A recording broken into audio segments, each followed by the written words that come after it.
We're continuing to study now finally getting to the instructions of Lord Kapila. We'll start with a few more verses from Devahuti, who is Kapila mother's initial inquiries, her submitting to him and asking him for instructions. And then we'll start with his instructions, so we can go straight to the texts and begin with those. So this is December 2022, lessons 5 and 6, continuing chapter 25, the glories of devotional service. Canto 3, chapter 25, text 11, Devahuti continued. I have taken shelter of your lotus feet because you are the only person of whom to take shelter. You are the axe which can cut the tree of material existence. I therefore offer my obeisances unto you, who are the greatest of all transcendentalists. And I inquire from you as to the relationship between man and woman, and between spirit and matter. Purport by Srila Prabhupada. Sankhya philosophy, as is well known, deals with Prakriti and Purusha. Purusha is the Supreme Personality of Godhead, or anyone who imitates the Supreme Personality of Godhead, as an enjoyer. And Prakriti means nature. In this material world, material nature is being exploited by the Purushas, or the living entities. The intricacies of this material world, of the relationship of the Prakriti and Purusha, or the enjoyed and the enjoyer, is called samsara, or material entanglement. The living entities in the guises of men and women are trying to enjoy the material energy. Therefore, in one sense, everyone is a Purusha, because Purusha means enjoyer and Prakriti means enjoyed. In this material world, both the so-called man and so-called woman are imitating the real Purusha. The Supreme Personality of Godhead is actually the enjoyer in the transcendental sense, whereas the others are all Prakriti. The living entities are considered Prakriti. In Bhagavad Gita, matter is analyzed as apara, or inferior nature, whereas beyond this inferior nature, there is another superior nature, the living entities. Living entities are also Prakriti, or enjoyed, but under the spell of Maya, the living entities are falsely trying to take the position of enjoyers. So this explains more clearly Devahuti's desire to know specifically the relationship between a man and a woman, and between spirit and matter. And of course, Kapila Dev will fluff that out and expand it greatly. And that's actually what his teachings entail. Now, Samapriya has something to share with us, and then she can choose who's going to read next. Okay. The other day in the temple, Mukhya read something that I thought was really wonderful. It was a letter to a devotee, Shivananda, from 1968. And Srila Prabhupada wrote this. I thought this was a perfect thing to share with everyone. This is a section of the letter. Regarding the Christian's Trinity, I believe it is called God, the Holy Ghost, and the Son of God, and the Son. Person in Krishna consciousness accepts this by the name Vishnu, Paramatma, and Jiva. God is an entity, also a person.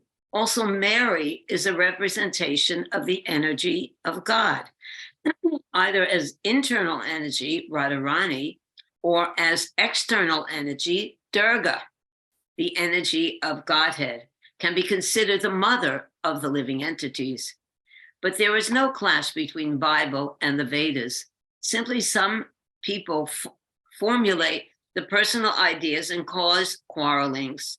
Nobody can say the Bible was meant for the same class of men as the Bhagavad Gita. And Bhagavad Gita is the ABCs of spiritual life. Beyond that is Srimad Bhagavatam. How great Srimad Bhagavatam is, nobody can imagine. And beyond that is Chaitanya Charitamrita. But beginning from the Bible or Quran up to the principle remains the same. So Srila Prabhupada is recognizing the Trinity in the Christian faith, and I thought that was very beautiful and something that the Western mind can relate to. Okay, Merry Christmas, everybody. Merry Christmas.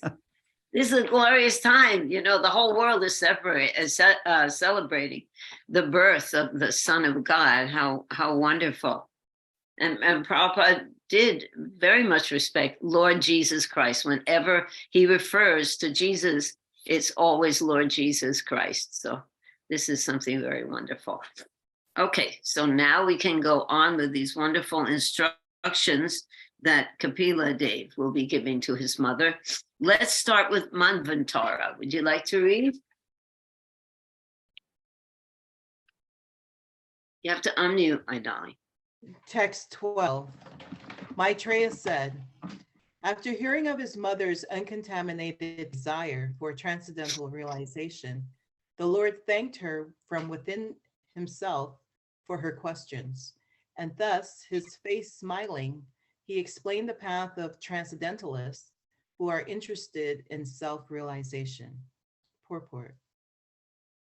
Lord Kapila was very much satisfied by his mother's question because the answers stimulate one's desire for liberation from the conditional life of material existence. Such questions are called apavarga vardhanam. Those who have actual spiritual interest are called sat, or devotees. Satam prasangat. Sat means that which eternally exists, and asat means that which is not eternal. Unless one is situated on the spiritual platform, he is not sat, he is asat. The asat stands on a platform which will not exist, but anyone who stands on the spiritual platform will exist eternally. As spirit soul, everyone exists eternally, but the asat has accepted the material world as his shelter, and therefore he is full of anxiety. Asat grahan, the incompatible situation of the spirit soul, who has the false idea of enjoying matter, is the cause of the soul's being asat.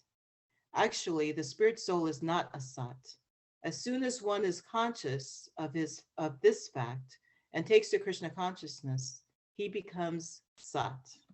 Satam grati, satam gati. The path of the eternal is very interesting to persons who are after liberation. And his lordship, Kapila, began to speak about that path. Okay, Manvantara, could you please read the first sentence again of the second paragraph of the purport? As spirit soul, everyone exists eternally, but the asat has accepted the material world as his shelter, and therefore he is full of anxiety. Now, there you go. What do you think what does that mean, Manvantaraji? Yeah, there's so much anxieties in the material world. Yeah. And it's very entangling, you know, because I was just thinking of a friend this morning, because I can relate to it, and who's taking care of their family member. And it's so entangling. I mean, you want to do the right thing and you're taking care of your family, but then all these emotions, everybody's objecting to certain things and course of actions that you may take. And it's so much anxiety and distress and just doing the right thing. You know what I mean? So yeah, it's very entangling. There's a lot of miseries. Yeah, Prabhupada is so clear when he says this. You know, if you take shelter of the material energy, the first symptom is anxiety. You know, so how do we do our duty with not taking shelter of the material energy? That's the trick. to take shelter of Krishna, but perform our duty and not get entangled materially. So this is something that we can contemplate. Thank you, Mamantaraji. So let's go on with Arundhati. Arundhati, are you there? Yeah, Hare Krishna. Hare Hey, Krishna, Hare Arundhati. Krishna. Nice to see you. Before you read, I just want to share something about Sanskrit with everyone. Kind of helps as we're reading. As you read Srila Prabhupada's books, it's a real simple rule that whenever there's a word like sat, and they put an A in front of it, like asat, it makes it the negative of what existed before. So there's sat, which is eternal, and asat, which means temporary. Here he says what? Asat. Sat means that which eternally exists, and asat means that which is not eternal.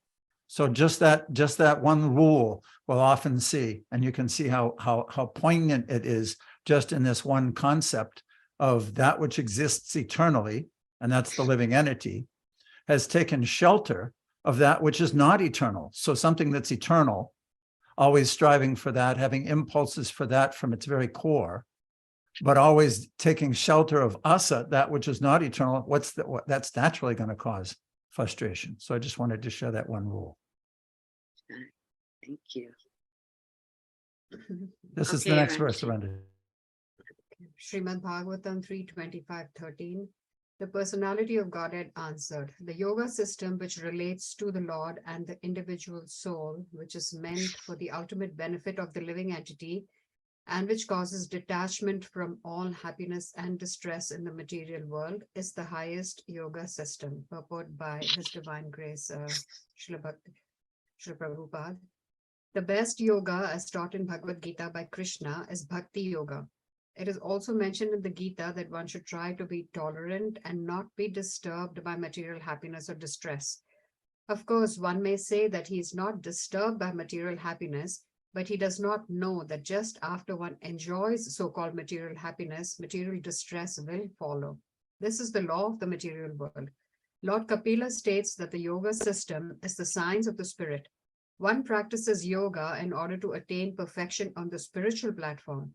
There is no question of material happiness or distress. It is transcendental.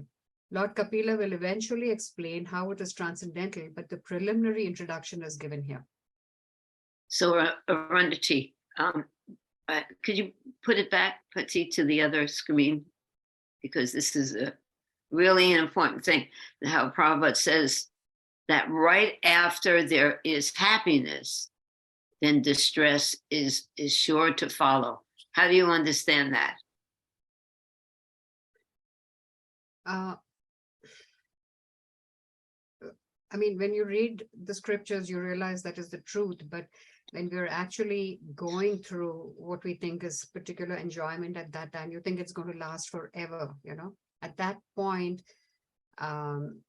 you don't even, I mean, even if you're aware of it, you don't want to think that distress is going to follow. You feel that this is what life is all about. And then the pursuit of that happiness is what we keep chasing for the rest of our lives, because now we've tasted that little bit of so-called enjoyment, and then we spend the rest of our lives pursuing that bit, not knowing that it's the distress follows. We just feel, oh, distress, okay, it's, you know, this has happened. We feel distress is transient, and we feel happiness is what is everlasting, and we just end up wasting our lives in pursuit of that. That's my understanding. Good. That's very good. Yes.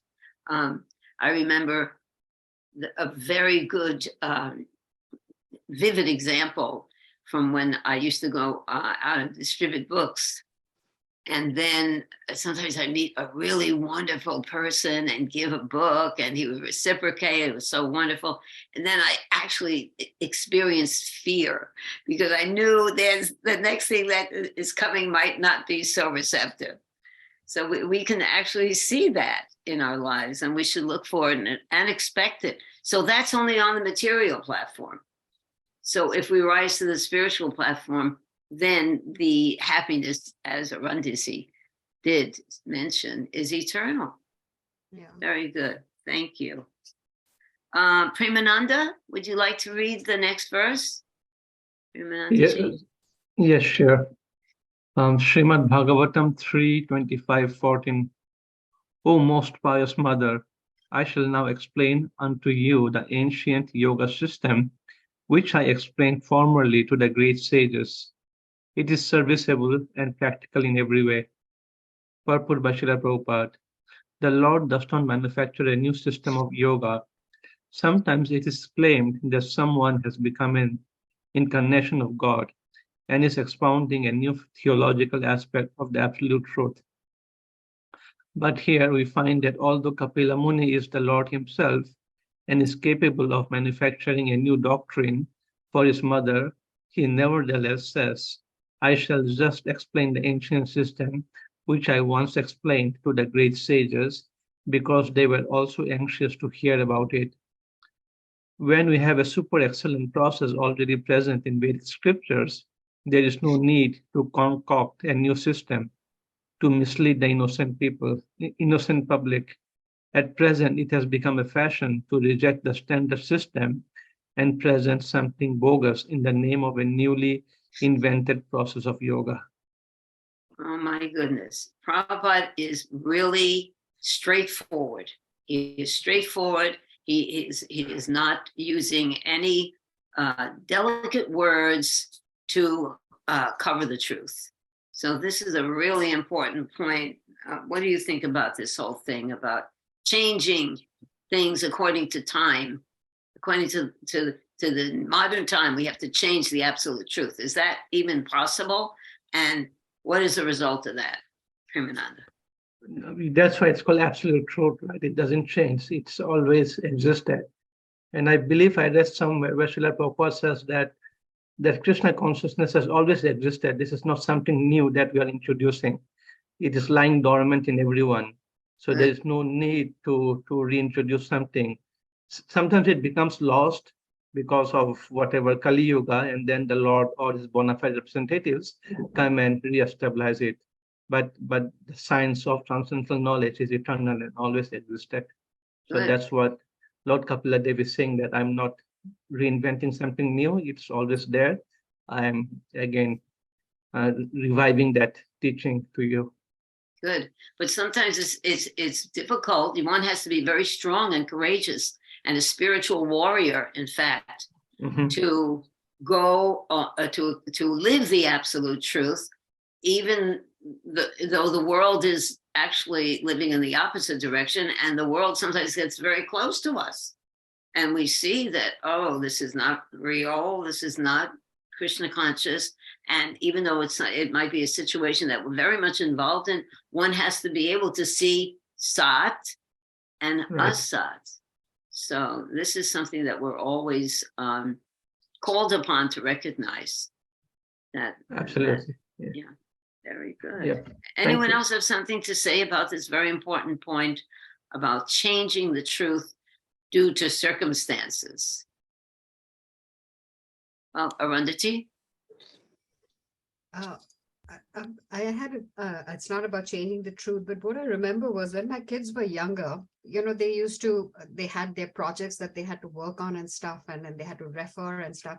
And then obviously they picked up articles and they had to rephrase it and reword it and put it in their own words. And that time, when I used to call them copy paste artists, I'm like, that's all you guys are doing, copying and pasting. They were like, no, mom, that's called plagiarism. We don't do that.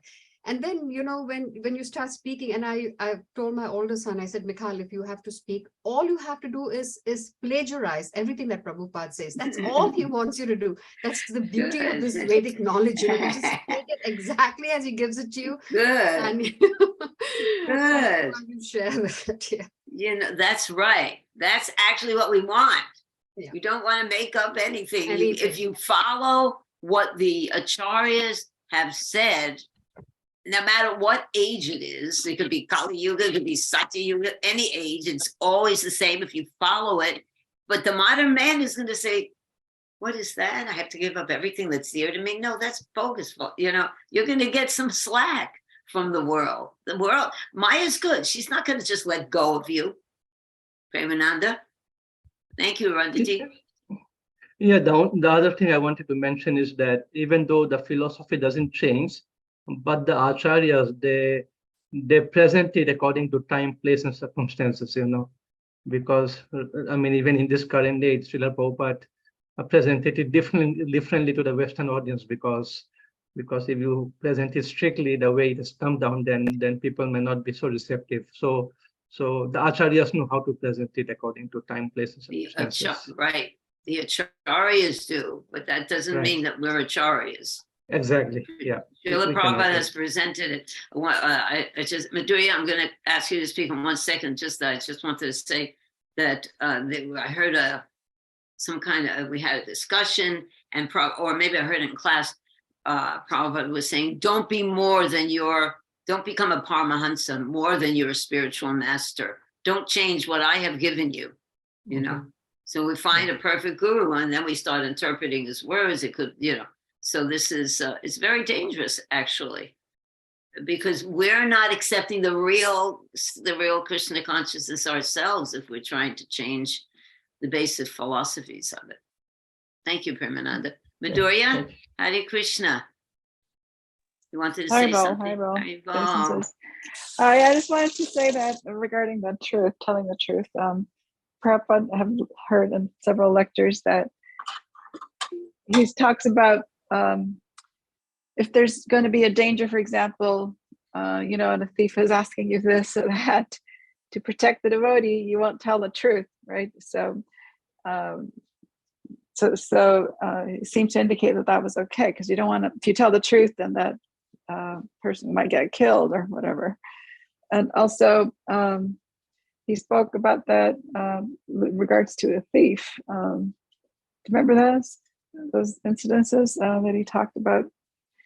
I just lost my train of thought. But anyway, Alexander and the thief. Yeah, so there are times that not telling the truth would be acceptable. Okay, so that's on a theoretical platform. That's on a theory. We in Kali Yuga right now, we have to learn to telling the truth and seeing the truth. We're very used to not telling the truth and making excuses for everything. But you know, of course, you don't want to say something that is going to cause someone danger. And, you know, you have to be discreet, of course. But we're talking, even presenting the philosophy, you know. Like with Ashwatthama, right? With Yudhishthira Maharaj. Oh, God. Yeah, right? That's true. That's true. But that's like, you know, we're talking basically giving the straight Krishna consciousness rather than putting it in such a way that, you know, doesn't resemble Krishna consciousness. A lot of times in preaching, we're fearful, so we don't tell the truth. You know, is our not telling truth based on our fear or the compassion that somebody will actually be able to handle it if I present it in this way? You have to be thoughtful in these things. But basically, the truth cannot be changed, and we should not be afraid to present the truth to the world as Prabhupada has presented. And also here we have Lord Kapila Dev, who is the supreme authority. Prabhupada said in the purport that he had the ability to manufacture a new system of yoga, but because the super excellent process already exists, he stayed with it. So the idea that the parampara is the conduit between the spiritual world and the material world, and we can find out about the spiritual world through that parampara, is the basic principle. There may be time, circumstance, and places where it may be slightly adjusted, as the examples you guys have just been giving. But basically, we can't understand spiritual nature without that parampara, and that's what he's referring to. And he said, I'll explain that to you. Right. Okay. Shall we go on? Thank you, Hati and everyone. Ian, why don't you read? Is that where we are? Okay, Haribol. Haribol, Ian. Okay. 325:15, the stage in which the consciousness of the living entity is attracted by the three modes of material nature is called conditional life. But when that same consciousness is attached to the Supreme Personality of Godhead, one is situated in the consciousness of liberation. Purport by Srila Prabhupada. There is a distinction here between Krishna consciousness and Maya consciousness. Unishu or Maya consciousness involves attachment to the three modes of nature under which one works, sometimes in goodness and knowledge, sometimes in passion, and sometimes in ignorance. These different qualitative activities with the central attachment for material enjoyment are the cause of one's conditional life. When the same cheta or consciousness is transferred to the Supreme Personality of Godhead, Krishna, or when one becomes Krishna conscious, is on the path of liberation. Hare Krishna. Hare Krishna. That seems pretty simple. Yeah. Can you describe something else from the verse? Actually, the verse. Want to put the verse back? The verse is really clearly separating the both. Why don't you? Okay, so we see the same thing, the consciousness. Okay, my consciousness and Krishna consciousness, the same thing, and two different situations. Right. Is different. Right. So we have conditional life with one is attached to the modes of material nature, and liberation when one becomes Krishna conscious. So the same thing, but in a different situation. Well, it could be one or the other, conditional life or Krishna consciousness. Same consciousness, but is purified when become Krishna conscious. Right. That's conditional life. the magic word, purification. You Yeah, can be performing purification. the same activity of taking care of your children, and but if you're doing that for Krishna with Krishna consciousness, then it becomes devotional service and it's purifying. So that's a good point. Thank you. Yeah. Hare Krishna. Okay. Tisha, would you like to read next? Yes, Mataji. Hare Krishna. Hi, Hare everyone. Krishna. Srimad Bhagavatam 3:25, verse 16 and 17. When one is completely cleansed of the impurities of lust and greed produced from the false identification of the body as I and bodily possessions as mine, one's mind becomes purified. In that pure state, he transcends the stage of so-called material happiness and distress. At that time, the soul can see himself to be transcendental to material existence and always self-effulgent, never fragmented, although very minute in size. Purport by Srila Prabhupada. In the beginning, Lord Kapila has said that perfect yoga enables one to transcend the platform of material distress and happiness. How this can be done is explained here. One has to purify his mind and consciousness. This can be done by the Bhakti Yoga system. As explained in the Narada Pancharatra, one's mind and senses should be purified, tat parvatvena nirmalam. One's senses must be engaged in devotional service to the Lord. That is the process. Go on reading. The individual soul and the Supreme Lord are not separated as in material differentiation. The individual soul is a particle from the very beginning. One should not think that because the individual soul is a particle, it is fragmented from the whole spirit. Two words in this verse are to be particularly noted. One is nirantaram, which means non-different or of the same quality. The individual soul is also expressed here as animanam. Animana means infinitesimal. The Supreme Spirit is all-pervading, but the very small spirit is the individual soul. Akandita means not exactly fragmented, but constitutionally always infinitesimal. No one can separate the molecular parts of the sunshine from the sun, but at the same time, the molecular part of the sunshine is not as expansive as the sun itself. Similarly, the living entity, by his constitutional position, is qualitatively the same as the Supreme Spirit, but he is infinitesimal. You want to read just the verses again, Tisha, so that it all connects. Yes.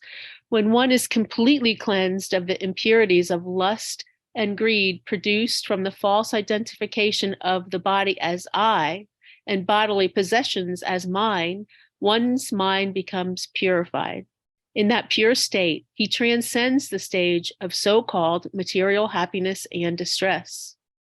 At that time, the soul can see himself to be transcendental to material existence and always self-effulgent, never fragmented, although very minute in size. Oh my goodness, this has so much here. What do you think about this aspect, Tisha? This it's equal in the same nature, but always separate. Always separate. What does that make you feel like in your relationship with the absolute truth, with Krishna, with the Supreme Personality of Godhead? You're always separate. What does that mean? I think of it, my understanding is the same as, but just a part of, infinitesimal, complete within my own self, but not Lord Krishna himself. I mean, in the beginning of my practices, I was in Siddha Yoga, and there's always the merging, and you're the complete self and you're the absolute whole. And it was always so difficult for me to grasp the idea of not keeping my individual self, remaining separate, but a part of. I can understand that. Like the sun, like the way Prabhupada describes about the sun and the rays of the sun. The rays of the sun are part of the sun, but they're not the complete sun. And so I think for me, this is very comforting, reassuring that there is a supreme being, my creator, that I can have a relationship. That's the word. I was waiting for the word, relationship. And what is the essence of any relationship? Like reciprocation. In what way? I mean, why do we want to have a relationship with the Supreme Personality of Godhead? Because what's the most valuable thing? It's very divine. Love and service. There you go. Love and serve. Yes. Love and service. That's actually love. Service is inside of love. Love has to be there. So we want to have a relationship with the Supreme Person, and he wants to have a relationship with us. So trying to merge into ourselves and merge into that, it's contradictory. We were created to have a loving, eternally ago, because we were never created, but to have a relationship, a loving rasa, the way you feel you want to have a relationship with Krishna, multiply it 1,000,000 times more. So it's all hopeful. That's what I was. Very good, Tisha. Very good. Hare Krishna. Okay. And back to join us is Sham Govinda to read. Would you like to read, Sham? Yes, thank you. Can you hear me well, Mother Samapriya? Yes, very well. Srimad Bhagavatam 3:25-18. In that position of self-realization, by practice of knowledge and renunciation and devotional service, one sees everything in the right perspective. He becomes indifferent to material existence, and the material influence acts less powerfully upon him. Purport. As the contamination of the germs of a particular disease can influence a weaker person, similarly, the influence of material nature or illusory energy can act on the weaker or conditioned soul, but not on the liberated soul. Self-realization is a position of the liberated state. One understands his constitutional position by knowledge and vairagya, renunciation. Without knowledge, one cannot have realization. Keep going. The realization that one is the infinitesimal part and parcel of the Supreme Spirit makes him unattached to material conditional life. That is the beginning of devotional service. Unless one is liberated from material contamination, one cannot engage himself in the devotional service of the Lord. In this verse, it is therefore stated, Jnana Vairagya Yuktena. When one is in full knowledge of one's constitutional position and is in the renounced order of life, detached from material attraction, then, by pure devotional service, Bhakti Yuktena, he can engage himself as a loving servant of the Lord. Paripasyati means that he can see everything in the right perspective. Then the influence of material nature becomes almost nil. Oh, that's wonderful. So just two words, Vidya Vairagya, knowledge and renunciation.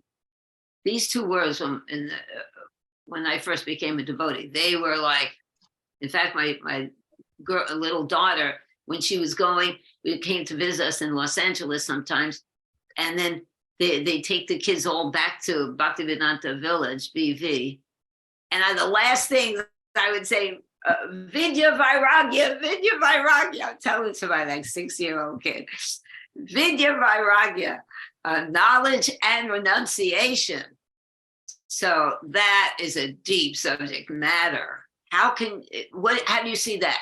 How do you see that manifest in your life, Sean? Well, I see it when, the most simplest way that comes to my mind is if I go to Mangalati and I get the impressions of the deity on my mind at that morning, then during the day when I might be challenged or attracted to some kind of sense object or some kind of lower taste I might have had, sometimes I can just remind myself of seeing the deities in the morning, and then I can realize, oh, I'm actually conscious. I can actually, in other words, because I know that there's a supreme person, there's somewhere else I can direct my thoughts, actions, and desires. And then I can control what I link to. So that's knowledge and then the application. Good for you. That's wonderful. Good for you. Because when you have knowledge and you know that you have this relationship with the supreme person, it's easier to be renounced. That's what follows. That's what follows. Because eventually we want to come to the point where we are not interested in anything but Krishna. He is the supreme lover, the supreme son, the supreme friend. And that first, if we have that, then we can love everybody. Thank you. That was good. Thank you so much. I find that our conversation is kind of jumping ahead. Oh dear.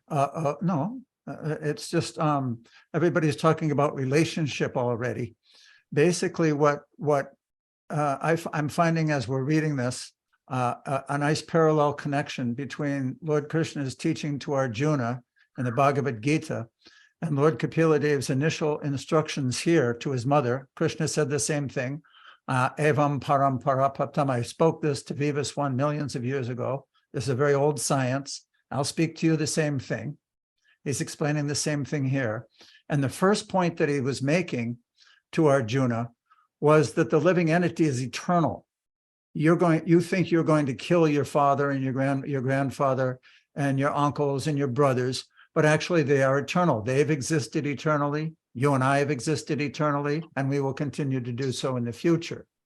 So the first point that I just want to make sure we don't get too far away from is that the living entity is Chaitana. It's conscious. And Kapila Dev is explaining in this very beginning that one can direct the consciousness in either one direction toward the material world and all its different varieties, or transfer his consciousness to the Supreme. Basically, that's where he is right now. There's no talk of relationship or developing rasa or anything of that. So I just wanted to kind of bring that stability of what he's describing back to this point now. Okay. I just wanted to clarify that I wasn't saying that I have any taste or anything other than just that. You have a taste. You're not fooling anyone. Anyone who goes to Mangalam Arati and then thinks of the deity all day long, especially when they're in trouble of thinking something else, you got Not all day long. I'm just saying sometimes if I go the process, the process forces the images from the morning into one's consciousness. Good for you. Good for you. Sorry. You're doing great. Okie dokie. Thank you. Shukshma Rupini, my dear God sister, would you like to read? Shukshma? She was on, but she might be driving. She drives a truck. Dear God, sister. Okay, we'll come back to you, Shukshma. Okie dokie. Chaitamayi. And we just saw that word chaita, meaning consciousness. And of course, when I heard of that word, I was thinking of you. Haribol. Dhanava pranams, everybody. Actually, my name is Chatamai, Chata Mai. Chahatamai is the correct pronunciation. I should have corrected you long ago. Forgive me. But that is the name that His Holiness Bhakti Tirtha Swami gave me. So what does Chatta mean? It's a name of Srimati Radharani, and it means multiple moods, multiple auras. So it's moods. So we're not the yeah. only ones who have multiple moods, right? Comes Yeah, from Srimati Radharani. Okay. We wear many hats, I guess. Okay, Srimad Bhagavatam 3:25-19. Perfection in self-realization cannot be attained by any kind of yogi unless he engages in devotional service to the Supreme Personality of Godhead, for that is the only auspicious path. Purport: that knowledge and renunciation are never perfect unless joined by devotional service, is explicitly explained here. Na yuja manaya means without being dovetailed. When there is devotional service, then the question is where to offer that service. Devotional service is to be offered to the Supreme Personality of Godhead, who is the super soul of everything, for that is the only reliable path of self-realization or Brahman realization. In the beginning of the second chapter of Srimad Bhagavatam, it is stated that when one engages himself in the devotional service of Vasudeva, spiritual knowledge and renunciation of the material world automatically become manifest. Thus, a devotee does not have to try separately for renunciation or knowledge. Devotional service is so powerful that by one's service attitude, everything is revealed. It is stated here, Shiva Pantaha. This is the only auspicious path for self-realization. Okay. You see, Prabhupada here is also talking about this very foundational point about knowledge and renunciation. Constantly, Prabhupada is encouraging this understanding. What do you think about this verse and that particularly? It's essential that we not separate knowledge and renunciation from devotion. There's all kinds of knowledge out there, and there's plenty of people who are practicing renunciation. But unless it's dovetailed with bhakti yoga, then it's taking the one off the front of so many zeros. Good, very good. That's a really nice point. In other words, if someone simply renounces things, that's not necessarily, even with knowledge, knowing that they are entangling and temporary, like the impersonalists, and undergoes great renunciation, giving up everything, giving up home, family, friends, walking here and there throughout the world, just as a means of renunciation, or going to the Himalayas and going in the cold water in the winter and hot fires in the summer. That act of renunciation alone doesn't bring one to pure consciousness. On the other hand, a person who is simply engaged in devotional service may use all kinds of things. Look at Srila Prabhupada, was a multimillionaire in many currencies of the world, but he didn't become entangled with all those buses and trucks and cars and disciples, which are like children, and properties, bank accounts in so many different currencies, all these different things. They didn't bind him, because simply by being focused in devotional service, Vairagya was automatic. I It's a think that great was in the purport. Great argument. Thank you, Prabhu. You know, also, Srila Prabhupada never put himself forward. He always put Krishna forward. And in fact, it took some time for people to understand who Srila Prabhupada was. I'm not talking about devotees. I'm talking about people that you would preach to. He didn't make himself known that this is Prabhupada's movement and this is, it's always Krishna. He was always speaking about Krishna. So that also is an innate renunciation and humility to recognize that he's doing everything for Krishna and for his spiritual master. Thank you, Okay. Mataji. Thank you. All right. How about Faye? Faye, would you like to read? Yes, Mataji, Hare Krishna. Hare Krishna. Srimad Bhagavatam 3.25.20. Every learned man knows very well that attachment for the material is the greatest entanglement of the spirit soul. But that same attachment, when applied to the self-realized devotees, opens the door of liberation. Purport by Srila Prabhupada. Here it is clearly stated that attachment for one thing is the cause of bondage in conditioned life. And the same attachment, when applied to something else, opens the door of liberation. Attachment cannot be killed. It has simply to be transferred. Attachment for material things is called material consciousness. And attachment for Krishna or his devotee is called Krishna consciousness. Consciousness is, therefore, the platform of attachment. It is clearly stated here that when we simply purify the consciousness from material consciousness to Krishna consciousness, we attain liberation.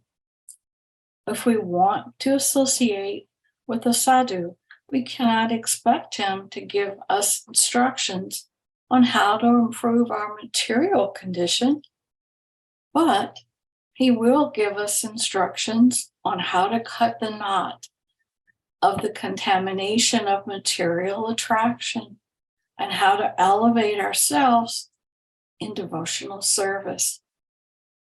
That is the result of associating with a sadhu. Kapila Muni first of all instructs that the path of liberation begins with such association. Great. So do you see again how this is being repeated in many different verses? Shankavinda just read a verse, and the same point was being made about the consciousness that one has in relation to something. And that becomes Krishna conscious, or it becomes Maya conscious, material energy conscious. Can you say something, Faye, about that? How does that, do you understand that? What's your understanding of that? One thing in particular, Mataji, that stood out in the Srila Prabhupada's purport for me was we can't negate or stop or end attachment. That is a trait that we are born with. It is in us. The gist of it is using that attachment propensity properly. If we are attaching ourselves to Krishna, to his devotees, to the sadhus, we're using attachment appropriately.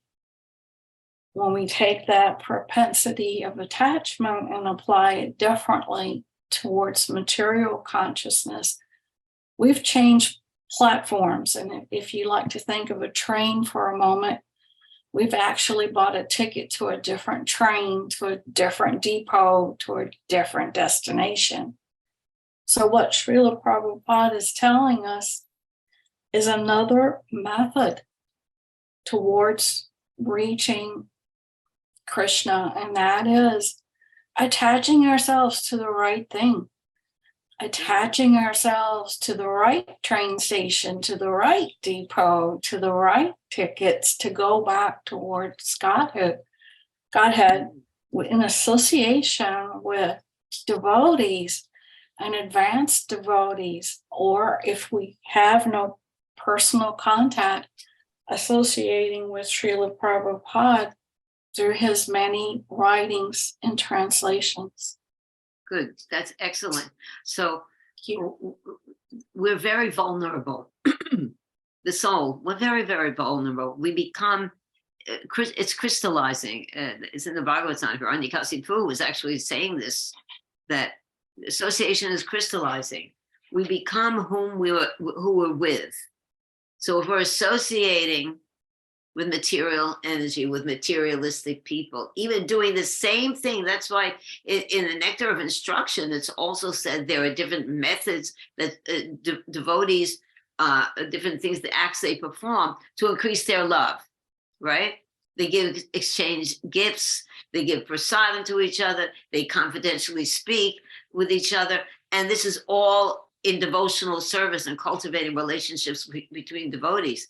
That if we tend to exchange with non-devotees in the same manner, what happens? We'll become attached to them and their way of thinking of the world, which is eliminating Krishna. So it's very important for us to understand how vulnerable we are. You know, we become whom we're with. We become what we listen to. We're all, so we have to be very careful and associate with people who are on a platform of eternity, and that will bring us to eternity. I think we all want to be there, right? We all want to be in eternity. Actually, we're all in eternity, but we forgot. It's a foolish plight for the conditioned soul. Anyway, thank you, Faye. You're always very enlivening because you take it seriously, my darling. You take it. Faye takes this whole philosophy very seriously. One point that's nice to note on that current is that the word sadhu comes from the word sat, which means one who is seeking that plane of existence which exists eternally. Sat, a sadhu, one who's engaged in that. So also note that at this point with this verse, Lord Kapila Dev is giving his mother a very practical instruction for us all. Sometimes we can't associate with spirit because it's not perceivable by our senses, but there are people in this world who are, like you just said, Faye, there are devotees of the Lord, sadhus, those who are searching after sat, and associating with them is an essential part of the path. And he'll describe further in the next verses what those symptoms of those people are. Thank you. And thank you, Faye. Let's have Nitai Leela read and then Kate. Nitai Leela. Hare Krishna. Hare. The symptoms of a sadhu are that he is tolerant, merciful, and friendly to all living entities. He has no enemies, he is peaceful, he abides with the scriptures, and all his characteristics are sublime. Purport. One of the qualifications of a sadhu is that he is very tolerant and is merciful to all fallen souls. He is merciful because he is the well-wisher of all living entities. The sadhu has the thankless task of impressing upon them the importance of devotional service. Sometimes devotees are personally attacked with violence. Lord Jesus Christ was crucified, Haridas Thakur was caned in 22 marketplaces, and Lord Chaitanya's principal assistant, Nityananda, was violently attacked by Jagai and Madai. But still they were tolerant because their mission was to deliver the fallen souls. What is the difference between an enemy and a friend? It is a difference in behavior. A sadhu behaves with all conditioned souls for their ultimate relief from material entanglement. Therefore, no one can be more friendly than a sadhu in relieving a conditioned soul. A sadhu is calm, and he quietly and peacefully follows the principles of scripture. A sadhu means one who follows the principles of scripture and at the same time is a devotee of the Lord. Wow. So what about your association? You find yourself associating with sadhus? I try to. It's very wonderful. I see you in the temple a lot, dancing in front of the deities, and that's a nice way to associate with sadhus. And also, as they said, reading Prabhupada's books.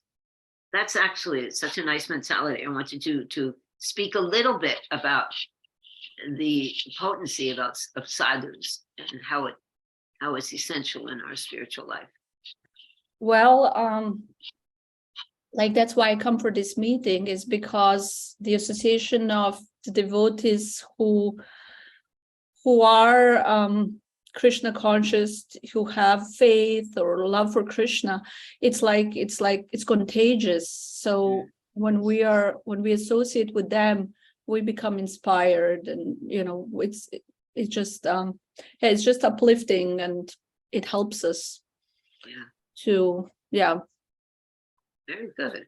Keep us away from the material energy and material attachments, and helps foster our faith or our determination to keep going on with our practices.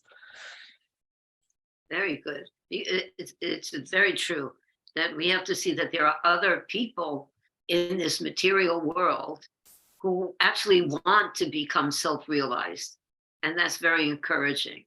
It helps us in our own sadhana, and it's encouraging. Very good, Nitai. Yeah, I don't know if that was what Prabhupada said, whoever we associate with, that's what we become. So I guess it's just a common principle. So we see practically that's why association is so important in every sphere of our life, and especially spiritual life. Very important.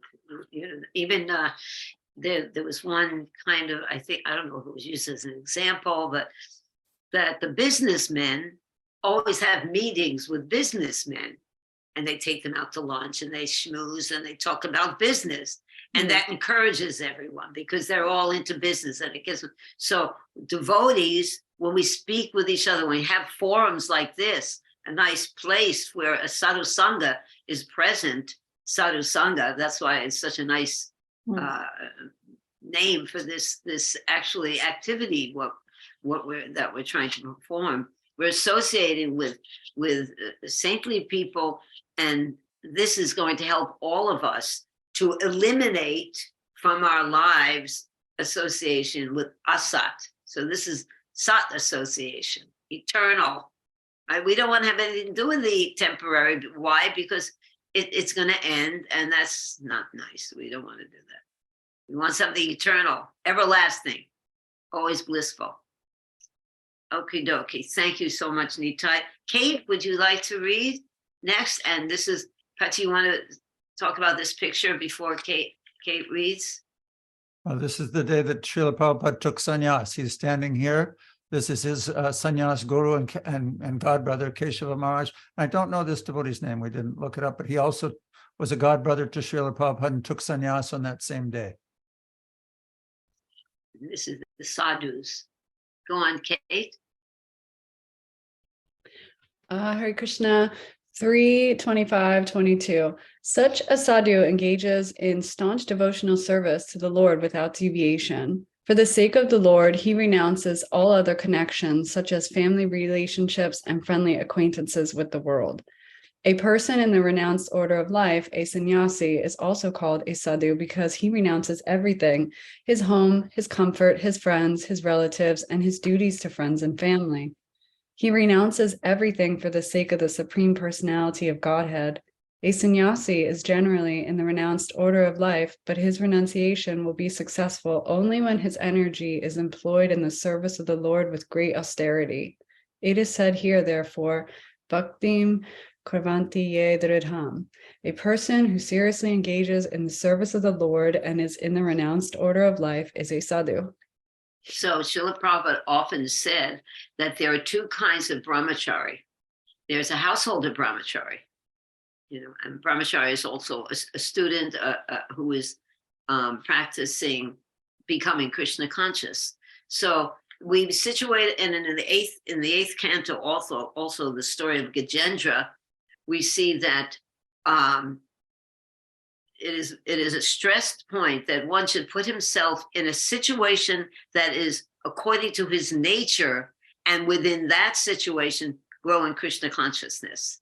So when we're talking in this verse about strict renunciation, strict renunciates, sannyasis, but the householders can also become sannyasi in a sense, by becoming detached from the material and absorbed in the eternal, absorbed in spiritual life, and giving that to his or her family, raising a family in the mood of eternity, in the mood of doing it for Krishna. And that's what most people, most devotees, most in the world are in that situation. So it doesn't mean, again, and we've discussed this before, that we should give up our families, which we actually in the very beginning, we didn't know this. So there's a lot of disastrous situations that came from people who gave up their families too prematurely. But so we have to guide ourselves against that. We have to be aware that we can be renounced, we can be Krishna conscious. And even though it's difficult, I think someone mentioned before that being involved in family sometimes it's difficult. And Mandatar was talking about this, that sometimes it's so difficult. You see people are trying to work it out, and so if it is difficult, and then you have to not deal with that difficulty, meaning that don't make it difficult, make it Krishna conscious. You can't walk away from your duty. You have 2-year-old kids. I'm going to the hills. Forget about you guys. Take care of yourself. That's not going to happen. That's our duty. That's your service. So it's a real interesting and very important concept. What is real renunciation? What do you think, Kate? Because you're in this situation, kind of. You have a little child. Yeah, it reminds me of one of our forums a couple weeks back. I think it was even last week when we talked about the difference between being renounced and renunciation. And, we can be in the householder situation and still practice renunciation by offering the fruits of our effort and our work, and always offering that to Krishna. And even trying to teach our families the same. I try to teach my son, he gets a new toy and I say, okay, go thank Krishna for that. Or I'm always trying to remind him to keep Krishna in his consciousness. I hope my son will be a greater devotee than myself. But, these are little ways that we can practice it in our daily life. It's practical. And then at the same time, we can have the association of the sadhus who are in the renounced order to give us that inspiration that we need. Good. And we saw that in one of the verses. Wasn't it one of the verses that's serviceable and practical? Krishna, that's the thing about Krishna consciousness. If it's not practical, no one's going to take it up. It's the most practical. Again, everyone is different. You put yourself in a situation that is going to be beneficial. You'll be peaceful. If you're a householder, you stay in that situation, you execute your Krishna consciousness and become detached. Very good. This is there's so much to talk about each verse, but one of the points that's often brought up in the Vedic concept of a person in the renounced order of life is that when householders get together with one another, a lot of the times, just due to the nature of social intercourse and exchanges, the talk starts to go towards material things. It starts to go to the family, to the wealth, to the home, to the situations, what's going on, birthdays, parties, weddings, all kinds of things go on.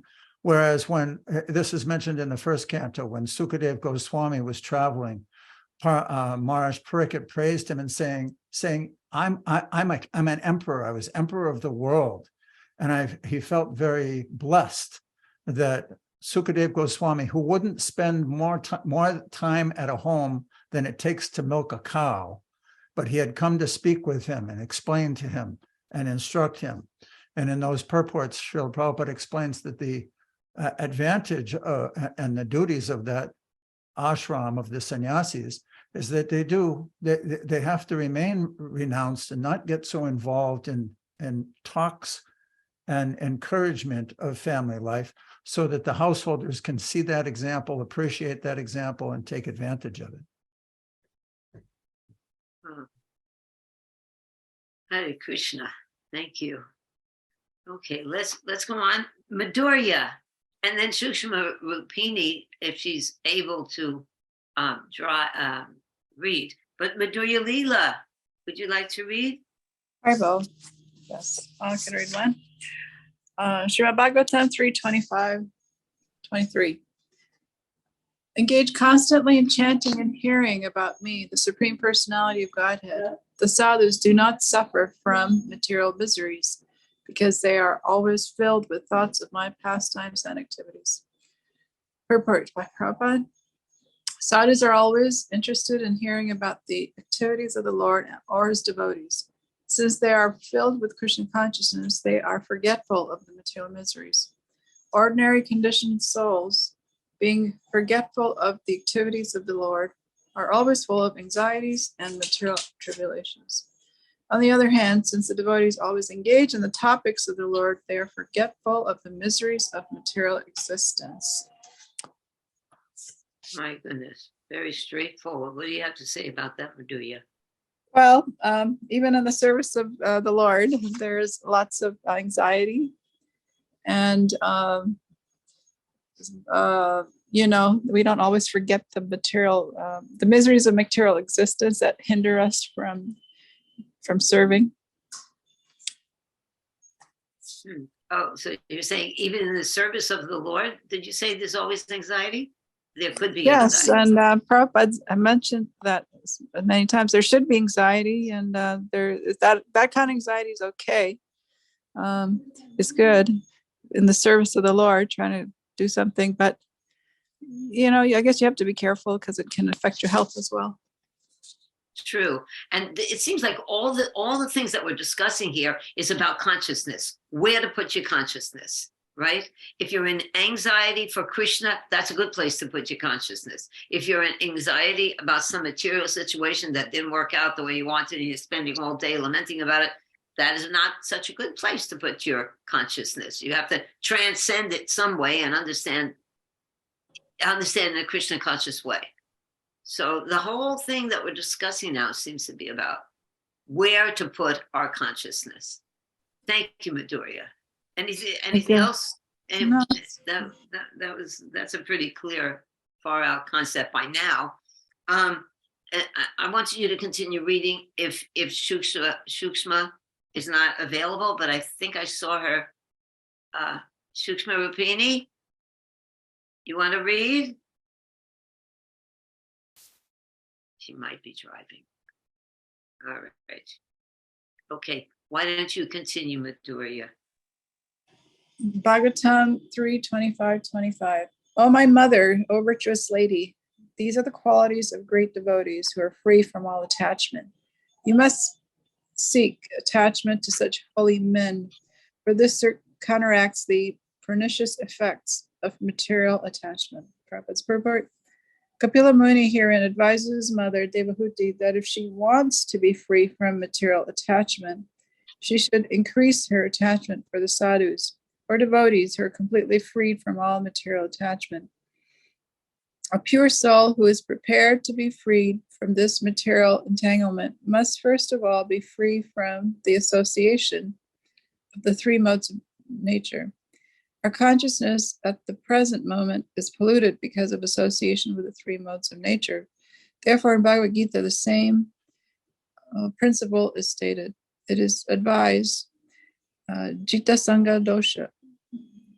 One should be freed from the contaminated association of the three modes of material nature.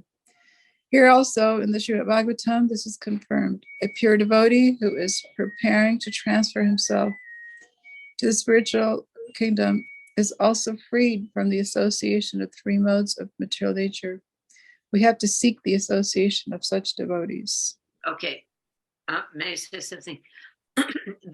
We had lots of discussions this week about this word pernicious. So who can say what that word means? Does anyone know? Patti, you want to explain the concept that we came up with? We actually looked up the word, and pernicious means that by gradual association or gradual being in that atmosphere, it becomes gradually harmful. So it means that by associating with the three modes of material nature, the pure conscious spirit soul has a pernicious relationship. Material nature is pernicious. The more that we spend time with it, the more harmful it becomes. Whereas on the other hand, who can say what is the Sanskrit word that's the exact antonym, the exact opposite of that meaning? Instead of very gradually harmful, what is the word used that means it's gradually beneficial, ultimately beneficial? I know Premananda knows this one. Anybody else? Were you going to say something, Premananda? Say it, Premananda. Are you there?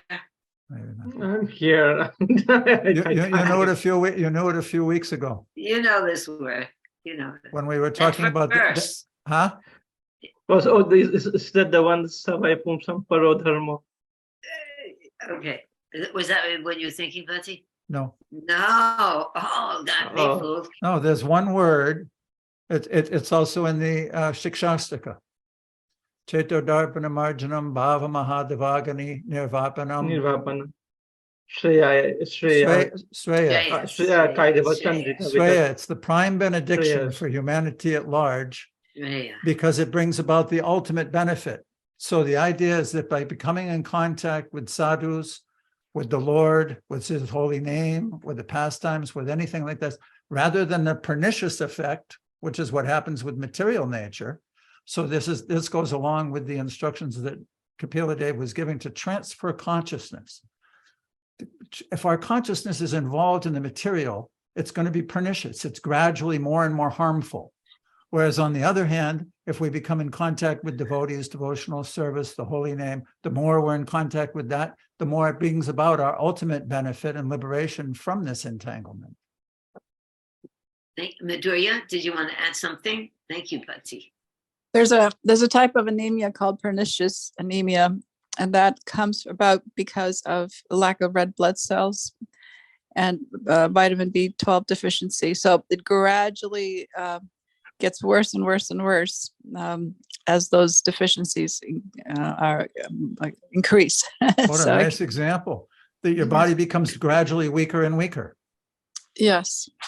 Well, of course, we have a very big medical crew here with us, with Madhurya Leela and Manvantara, two wonderful nurses, the angels of the world. So thank you, Madhurya ji. Manvantara, why don't you continue and finish up for us the second part of the purport?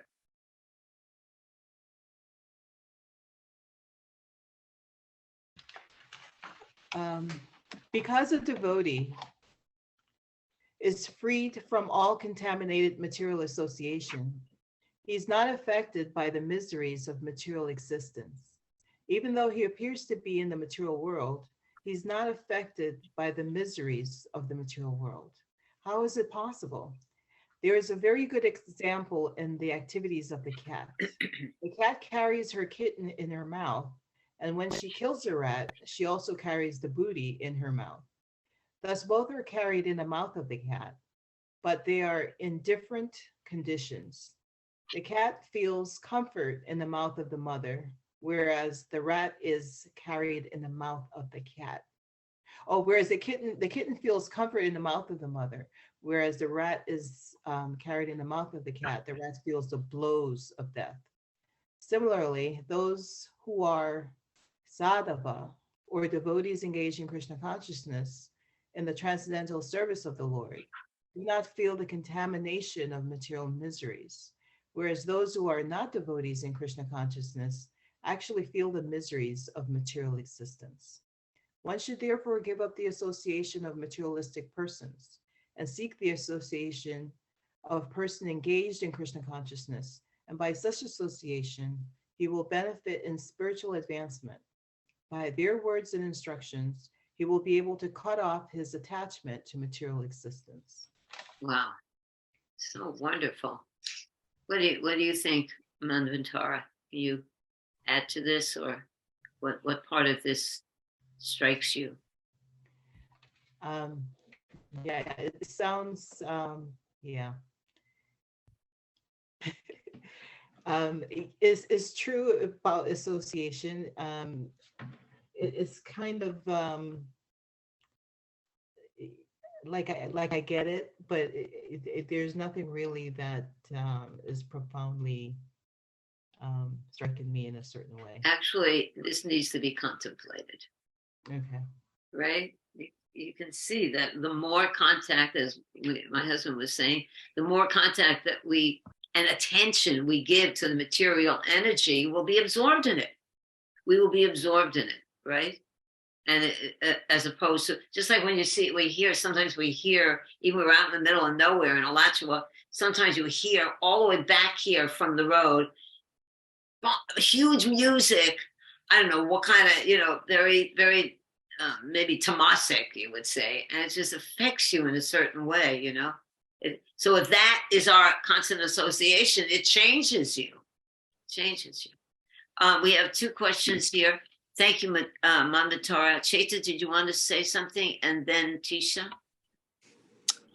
Something that jumps out at me is the conception of pernicious, and that it really does affect us in so many ways, who we're spending time with. Last night we had a Zoom call, and all of my nieces and nephews, who I watched them grow up since they were babies, I got to see them all and discuss with them all and see how their lives are going. And so many have been affected by association, to the extent that it's fashionable to swear, it's fashionable to complain and be sarcastic, and to expect the worst. This is fashionable, and it breaks my heart. It breaks my heart. So naturally, I try to distribute books to as many of them as possible.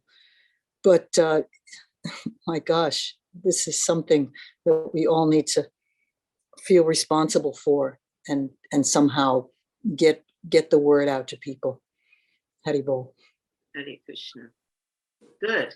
But also we have to feel responsible for ourselves.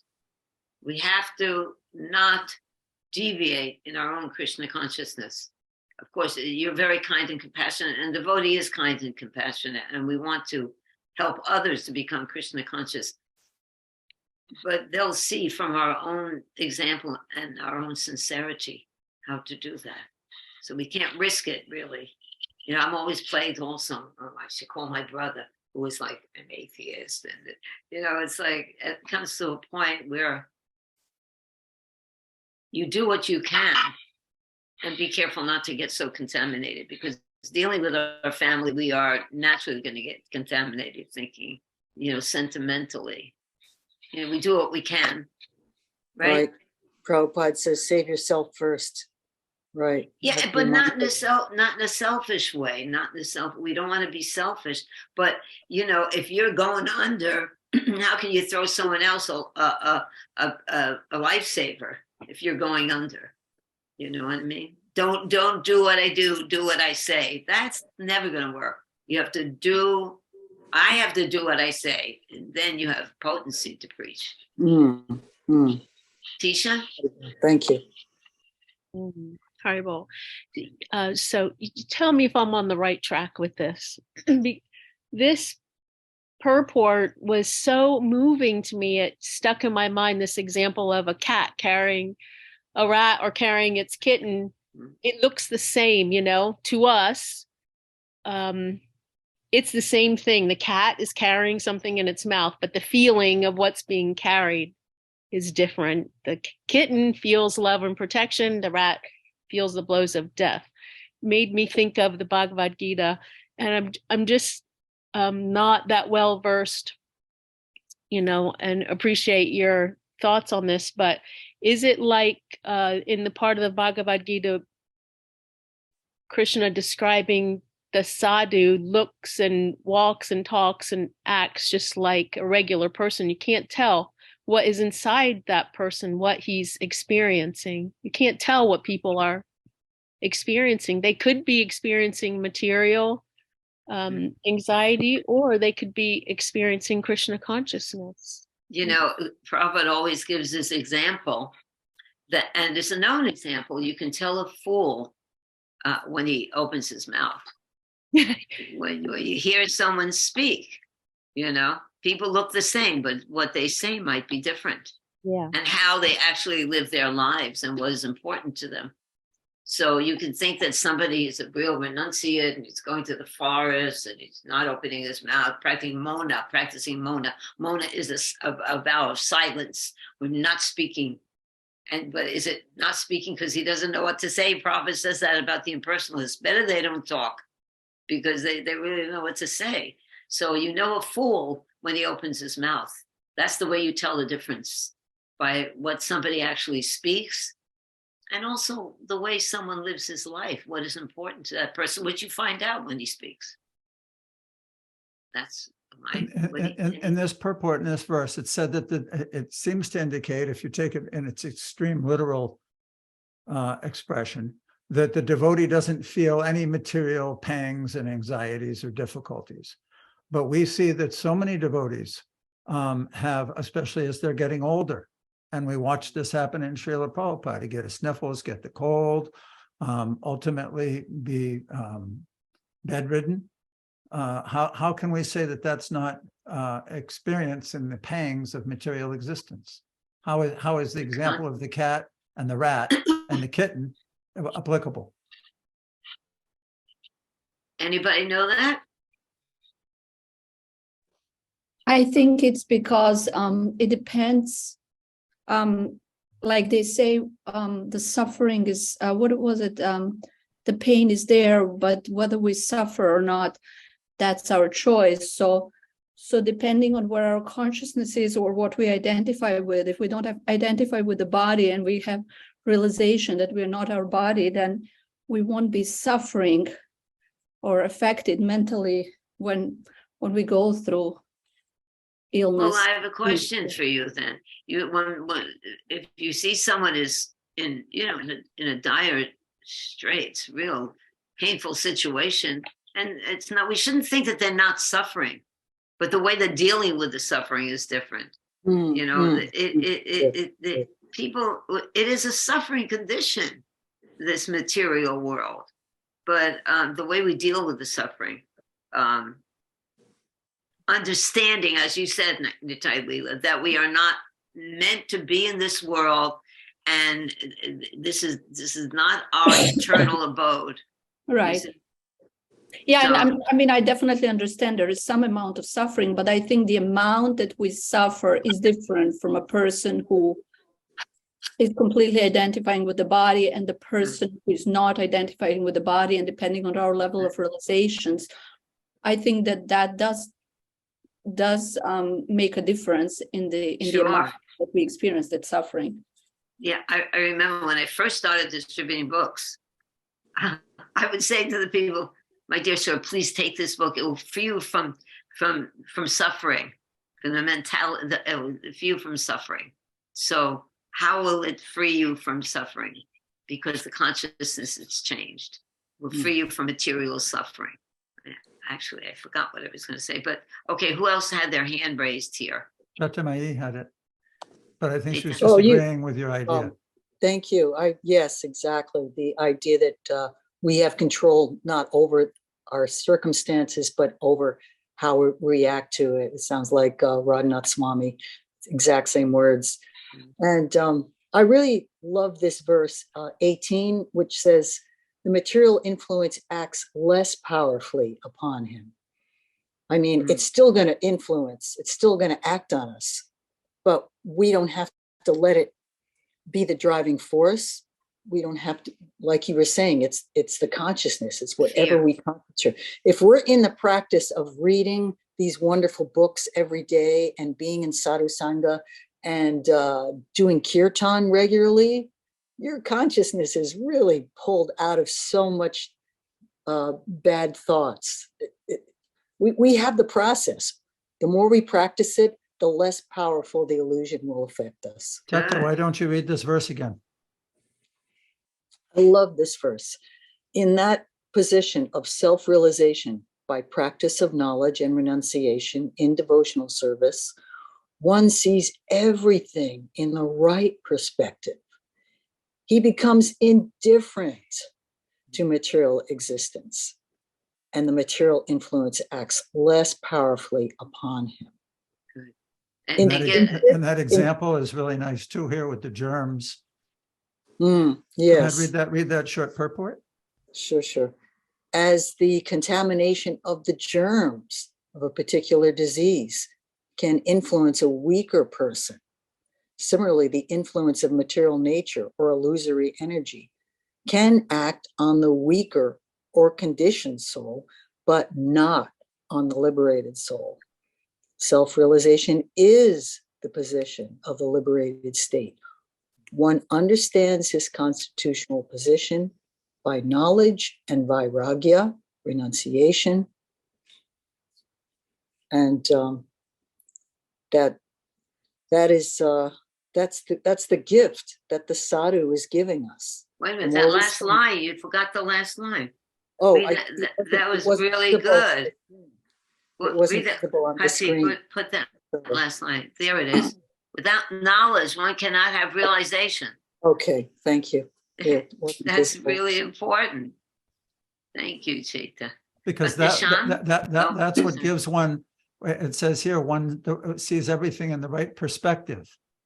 So our perspective means one has knowledge to understand that I'm a conscious entity, and these are material things pushing at me. Thank you. Thank you. Haribol. Sean, did you want to say something? Yes, Mother Samapriya. A thought came to my mind. It may be somewhere in the 7th canto. I don't remember reading it, but I remember hearing a lecture that the soul is compared to like a beach ball underwater. So actually, like the force of Krishna consciousness is so strong, we're always trying to come up. So that's really the driving force. Like, yeah, material energy can pull us down, but actually the air in the ball is stronger than those things. And that's what's uplifting. Nice. You also have to make the choice to hear that. There's one very appropriate verse that you've memorized, the 3 steps for contemplating these things. Tenu Kampam. What are those 3 steps? Yeah, Tenu Kampam Shishamikshamana. So the 3 things that one have to, first, eagerly, always eagerly waiting for the Lord's mercy. That's number 1. Eagerly waiting for the Lord's mercy. I think all of us got that down. Are we all eagerly waiting for the Lord's mercy? I would say that's a big yes, right? Eagerly waiting for the Lord's mercy. This other one's a little heavy. Patiently suffering the results of our past misdeeds. Eager, patiently, and then all the while paying obeisances to the Lord. And that's like a real good formula. All the while paying obeisances, because guess what? If you accept that he is God, the Supreme Personality of Godhead, he actually knows better than we do about what we should do in our lives. So we were talking about hearing Krishna. I would love to hear, we want to hear Krishna's flute. We also want to hear his voice. I would love to hear Krishna just for 1 second, if he could say something. Hey, Samapriya, that would be great if he could just, but he is saying things to us in other ways. And we have to learn how to hear those things that he's saying. He said it to Arjuna. This is the truth. Read it, do it, accept it, So you know, we're very, in this day and age, we're always into our mind of what this means and that means, and analyzing everything, thinking, but that could become impersonal. Analyze it, but realize that Krishna is saying something to you. Get out of this place. Get out of the material concept of life. Before we close up, Arundhati wrote in her chat that she got kicked out and wanted to know one more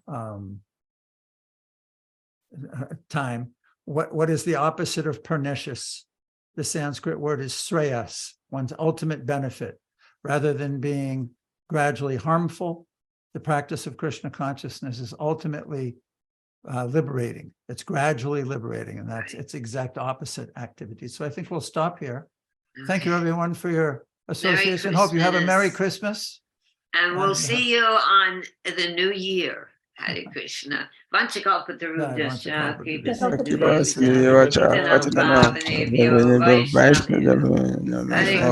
I think we'll see everyone on New Year's Eve. Isn't next Saturday, 31st? Oh, Yes. yeah. Okay. We'll see you. Yeah. Happy Yeah. Hare Krishna. Yeah. And Hare Merry Krishna. Christmas. Merry